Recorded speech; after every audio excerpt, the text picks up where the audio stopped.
What a save. I'm surprised at 33. Oh! Connects in air as Jett Lawrence comes across. Another great racing weekend in 2022, another collision from the top tier guys, another Sunday morning waking up to comments about penalties or the lack thereof. Seemingly every gate drop of the night had at least one incident that could easily be an entire video, but the third and final 250 race said, "Hold my beer." After splitting victories in the first two races of the night, title favorites Jett Lawrence and Austin Forkner came into the third and final race tied with Cameron McAdoo in a winner-take-all showdown. Jett looked to have the whole shot in hand before laying his bike out, entering the first rhythm and finding himself dead last on the first lap. The 18-year-old worked his way through the field, eventually finding himself in fourth behind Forkner. After tailing the number 33 for a lap, he struck through the whoop section, completing the pass in the bull turn, leading to the finish line jump. But as Jett launches the finish line jump, he drifts to the right directly into Forkner's line and takes both of the riders down.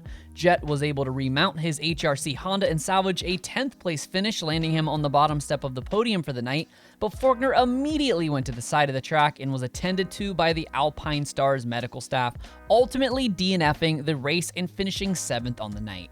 Race Day Live's Daniel Blair gave an update after the 450 podium that Forkner was able to get x-rays immediately following the incident, but the results were inconclusive. He has obvious pain in the shoulder and collarbone area, but no breaks or fractures are visible. Austin and his team will reassess the shoulder early this week and make a decision later about Daytona, but that unique layout at Daytona International Speedway can be very physically demanding and is definitely not a race you want to enter feeling less than 100%. But let's go back to the incident at hand. Ricky Carmichael pointed out on the broadcast that it does appear Jett makes contact with the tough block as he comes up the face of the finish line jump, and you can obviously see it move as he rides by it. Jett confirmed in the post-race press conference that he did make contact with the tough block and alludes to it being the reason that he shot across the track. From the side angle, you can see Forkner do his best to maneuver his bike in a way to give Jett as much room as he could, but it did not matter. The riders collide and both landed hard to the flat. Obviously, Forkner is free and clear of any responsibility on this one. The only mistake Austin made is being in the wrong place at the wrong time. And although this is clearly a racing incident, and obviously Jett had no intent to make contact here and ultimately eliminate Austin from the race, the blame of this incident can be squarely placed on the shoulders of Jett Lawrence. He shouldn't even be in this position. Jett came in the favorite to win the title, and he has done nothing but back that up as he has proven to be the fastest guy on the track every time he is out there. Twice he went down in the first section Saturday night, and twice he ate straight through the pack and put himself in a position to land on the podium.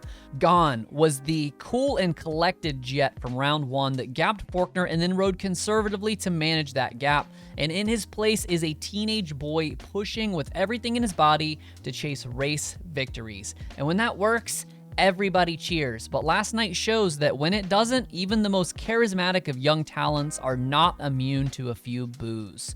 Jett is young, and as his dad would probably say, "I'm not mad, I'm just disappointed."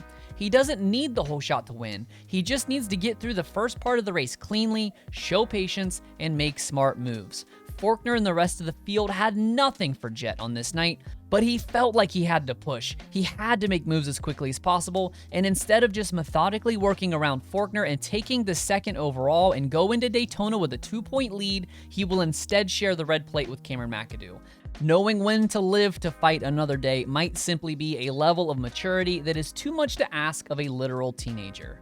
But guys, we need to stop with the penalty talk every round. This is not how motocross works. The system is built on intent.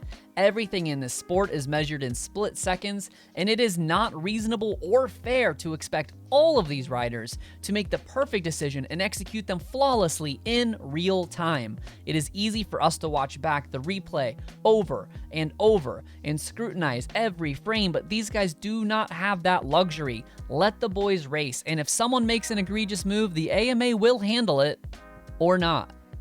Let me know in the comments how you guys feel about the Triple Crown rounds. I'm on the fence. They make for great racing moments, but it also feels like the highest of highs and the lowest of lows don't hit as hard when guys have 2 other races to cancel those moments out. And while you are commenting, be sure to like the video, subscribe to the channel for more race news and analysis like this. If you value the content that I put out, feel free to check out the Patreon in the description. Just $1 per week helps feed a starving moto fan, and this is your last chance to sign up to enter for the drawing to win this autographed Christian Craig plate, fresh off the front of his Anaheim race winning bike. I will have something new to show you next week for March. Thanks as always for watching RotoMoto. My name is Donnie. Keep it pinned to the weekend.